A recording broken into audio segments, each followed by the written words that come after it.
Legal dictation 80 word per minute. Start. In that case, comma, the only point for consideration before the Supreme Court was whether prosecution for offences punishable under Section 276C and Section 227 of the Act and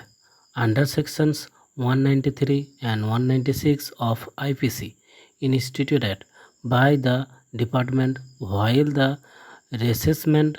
proceedings under the Act are pending are liable to be quashed on the ground that they were not maintainable. It was held that pendency of such proceedings cannot act as a bar para in that contest, in para 6 it was further observed at page 1200 of LR tax para. It may be that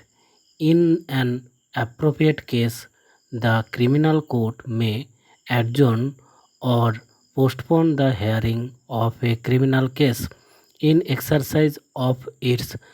discretionary power under Section 309 of the Code of the Disposal of any proceedings under the Act which has a bearing on the proceedings before it is imminent so that it may take into consideration the order to be passed therein. Even here the discretion should be exercised judicially and in such a way as not to frustrate the object of the criminal proceedings. There is no rigid view which makes it necessary for a criminal court to adjourn or postpone the hearing in a case before it identifiedly or for an unduly long period only because some proceedings which may have some bearing on it is pending else. Para. If the order of concealment and penalties, there is no concealment in the eyes of law and, therefore, the prosecution cannot be proceeded with by the complainant and further proceedings will be illegal and without jurisdiction. The Assistant Commissioner of Income Tax cannot proceed with the prosecution even after the order of concealment has been set aside by the tribunal. When the tribunal has set aside the levy of penalty, the criminal proceedings against the appellants cannot survive for further consideration. In our view, the High Court has taken the view that the charges have been framed and the matter is in the stage of further cross-examination and, therefore,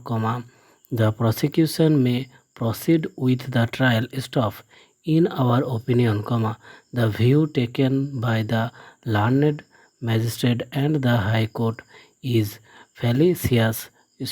In our view, if the trial is allowed to proceed further after the order of the tribunal and the consequent cancellation of penalty,